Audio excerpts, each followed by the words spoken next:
이번 시간에는 연직 수압 경도력과 정력학 평형에 대해서 살펴보도록 하겠습니다. 연직 수압 경도력이라고 하는 건 이제 물에서 작용하고 있는, 물에 들어가면 수압을 우리가 느낄 수 있어요. 그러니까 연직 방향으로 작용하는 수압 경도력이 있어요. 그러니까 좀 더 내려가면 우리가 수압을 좀 더 많이 느끼게 되고, 좀 더 위쪽은 수압을 좀 적게 느끼게 되겠죠. 그래서 그 깊이에 따른 수압의 차이가 있는데, 그 연직 방향으로 깊이에 따른 수압의 차이를 우리가 연직 수압 경도력이라고 이야기를 하고, 어떤 물체가 물도 마찬가지입니다. 지구 위로 올라오지 않는 이유는 모든 물들이 중력의 영향을 받고 있기 때문이에요. 그래서 그 중력과 수압 경도력 간의 관계를 보통 정력학 평형이라고 하는데, 그 두 가지에 대해서 살펴보도록 하겠습니다. 먼저 연직 수압 경도력입니다. 해수가 아래에서 위로 압력의 차이에 의해서 뭘 받는다? 부력이라고 하는 걸 받습니다. 자, 우리가 해수면이 이렇게 있다고 보면 아래쪽에 있는 물의 압력이 위쪽에 있는 물의 압력보다 커요. 자, 압력은 높은 쪽에서 낮은 쪽으로 작용을 하게 되죠. 그래서 해수 아래쪽에 있는 물체에서 이치에서 위쪽으로 힘을 받게 되는데, 압력 차이만큼의 힘을 받게 되는데, 그 힘을 부력이라고 해요. 부력이라고 하고, 이 부력에서 이렇게 받는 그 힘을 수압 경도력이라고 이야기를 합니다. 근데 이제 연직 방향으로 작용하는 압력 차에 의한 힘의 차이여서 연직 수압 경도력이라고 불러요. 그래서 아래쪽과 위쪽의 이 깊이 차이가 크면 클수록 수압 경도력의 값은 커지고 작으면 작을수록 작아지겠죠. 이래서 연직 수압 경도력이라고 이야기를 합니다. 다음은 정력학 평형에 대해서 살펴보겠습니다. 정력학 평형이라고 하는 것은 해수에서 아래에서 위로 작용하는 수압 경도력, 앞서서 해수면을 이야기를 했을 때 이 지점 P2라고 하는 지점에서 P1이라고 하는 지점 두 개 살펴보면 P2의 압력이 수압이 P1의 수압보다 커요. 그래서 수압이 큰 쪽에서 수압이 작은 쪽으로 힘이 작용됩니다. 이렇게 작용하는 힘을 수압 경도력이라고 이야기를 드렸고요. 그 다음 P1 쪽에서는 P2 쪽을 향해서 중력이 작용합니다. 중력은 위에서 아랫방향으로 작용하고 있기 때문에 P1 쪽에서 P2 쪽으로 작용하는 힘이 생기는데, 그 힘을 중력이라고 이야기를 해요. 그래서 중력과 수압 경도력이 있는데, 이 두 힘의 크기가 같아요. 두 힘의 크기가 같다는 이야기는 합력이 0이면 이 물체는 움직인다, 안 움직인다, 안 움직인다. 그러니까 이 물들이 안 움직이고 가만히 있어요. 바람이 불지 않으면, 또는 다른 외부적 힘이 작용하지 않은 상태에서 바닷물들은 대부분 강물들은 대부분 가만히 있습니다. 위아래로 움직임은 없다라는 이야기예요. 왜? 그게 바로 수압 경도력과 중력의 크기가 같은 정력학 평형 상태를 유지하고 있기 때문에 그렇습니다. 그래서 일반적으로 모든 바다나 또는 강물이나 물속으로 들어가면 연직 방향의 수압 경도력은 항상 작용하고요. 그리고 지구에 있는 모든 물을 포함한 모든 물질은 중력이 작용합니다. 대부분은 이 수압 경도력과 이 중력이 항상 같아요. 연직 방향으로의 이야기입니다. 그래서 연직 방향의 물의 변화가 거의 없는 이유예요. 자, 이거 나중에 또 이야기를 하겠지만, 공기도 질량을 가지고 있죠. 대기 중에서도 정력학 평형이 이루어집니다. 대기에 기압 경도력도 있어요. 아래쪽에 기압이 높고 위쪽에 기압이 낮을 거 아니에요. 그죠? 기압이 높은 쪽이 낮은 쪽으로 공기는 올라가려고 하는데, 실제 중력에 의해서 공기는 잡아당겨지고 있습니다. 그래서 연직 방향으로는 정력학 평형이 대부분 유지돼요. 그래서 공기가 막 요동치지 않는 이유예요.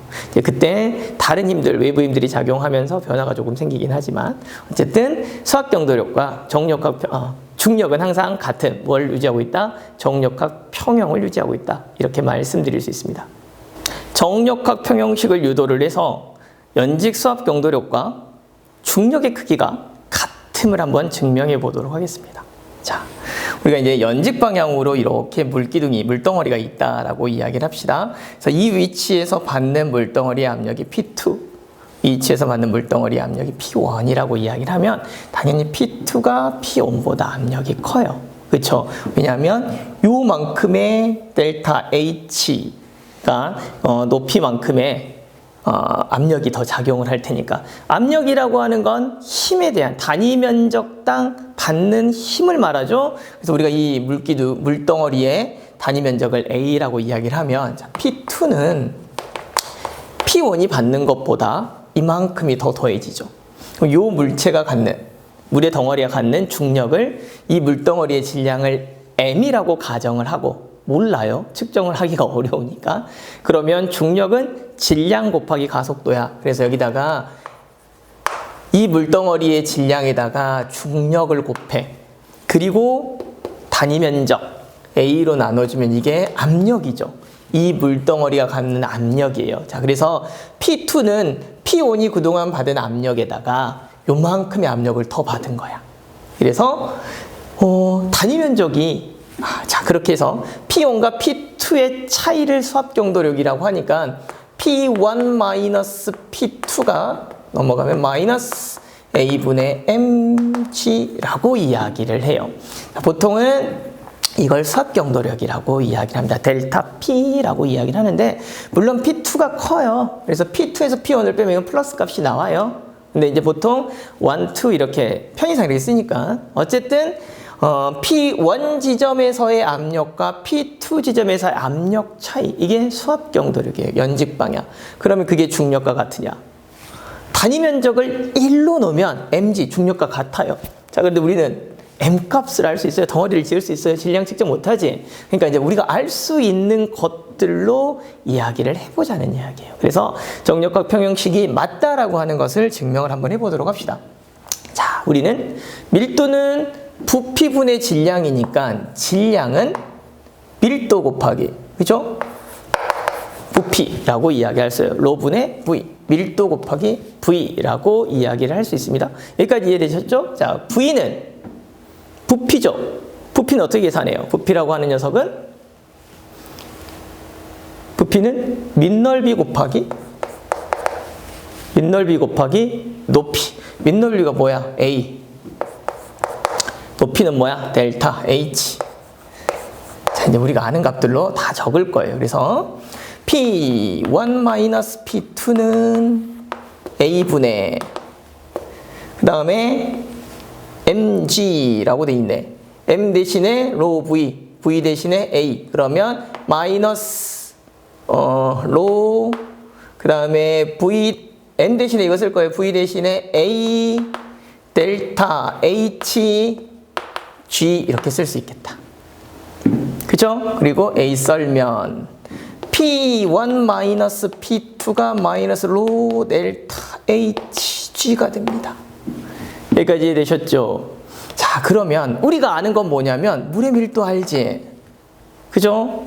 그 다음에 중력도 알아요. 그러니까 우리가 일정 높이에서의 높이에 대한 압력은 측정이 가능하죠. 그죠? 그게 델타 P예요. 압력의 변화량. 그래서 델타 H분의 델타 P, 높이의 변화량에 따라서 압력의 변화량을 측정을 하면 마이너스 로 G가 나옵니다. 자, 이거 측정 가능하죠? 어느 일정 깊이에서의 압력. 그죠? 그 다음에 어느 일정 깊이에서의 압력. 그 어느 일정 깊이는 측정이 가능해요. 빼면 되니까. 여기가 만약에 해수면이었으면 이 깊이에서의 압력과 이 깊이의 압력을 측정을 하면 델타 H 값 측정 가능합니다. 그리고 압력 측정 가능합니다. 이 두 개 값 알아요. 그 다음 그 지역에서의 G값. 물론 표준 중력을 보통은 계산을 해요. 표준 중력 9.8m/s의 제곱인데 실제 중력이라고 하는 것은 우리가 위치마다 다르다고 했죠. 그래서 그 측정한 지역에서의 중력값, 그 다음에 그 측정한 지역에서 물의 밀도는 측정이 가능하니까. 그죠? 그렇게 되면 이 밀도와 중력값의 곱의 마이너스 값 맞나요? 그죠? 그 녀석이 델타 H분의 델타 P 값으로 나와요. 그죠? 차이가. 물론 델타 P가 마이너스일 테니까. 그죠? 마이너스 어차피 약분되면 값이 같게 나오네. 이게 만약에 성립이 된다 그러면 기압 경도력이 차인 A, 중력값. 다시 말해서 수압 경도력과 중력은 같다라고 하는 이 말이 무슨 말이다? 정력학 평형이다 라고 하는 게 증명이 되는 거죠. 정력학 평형이 증명이 된다라고 하는 거, 평형식을 통해서 알 수 있다, 이렇게 살펴볼 수 있겠습니다. 일반적으로 물의 연직 방향의 운동은 많지 않습니다. 자, 그걸만 보더라도 보통 우리는 정력학 평형을 이루고 있다 라고 이야기를 하는데, 이제 바다 같은 경우는 연직 방향보다는 수평 방향의 운동에 의한 연직 방향의 운동이 생겨요. 보통 파도는 위아래로 넘실거리는 것처럼 보이는 건 수평 방향 운동에 의한 물입자의 운동 때문에 나타나는 현상이거든요. 그냥 조금 더 그 아래쪽으로 내려가면 연직 방향의 운동이 거의 없는 것을 우리가 알 수 있습니다. 그것이 바로 정력학 평형이 유지되고 있음을 설명을 하고 있는 건데, 물론 이제 바다에는 바다 생물들의 움직임이 있기 때문에 연직 방향의 움직임을 측정하기는 쉽지 않아요. 그런데 통지 조건 하에서 연직 방향의 수압 경도력과 중력의 값이 항상 같게 나타난다라고 하는 것을 실험을 통해서 알 수 있거든요. 그래서 일반적인 자연 상태에서는 연직 방향의 해수 안에서 또는 물 속에서 정력학 평형이 이루어지고 있음을 알 수 있다라고 정력학 평형식을 통해서도 증명이 가능하다, 이렇게 말씀드릴 수 있겠습니다.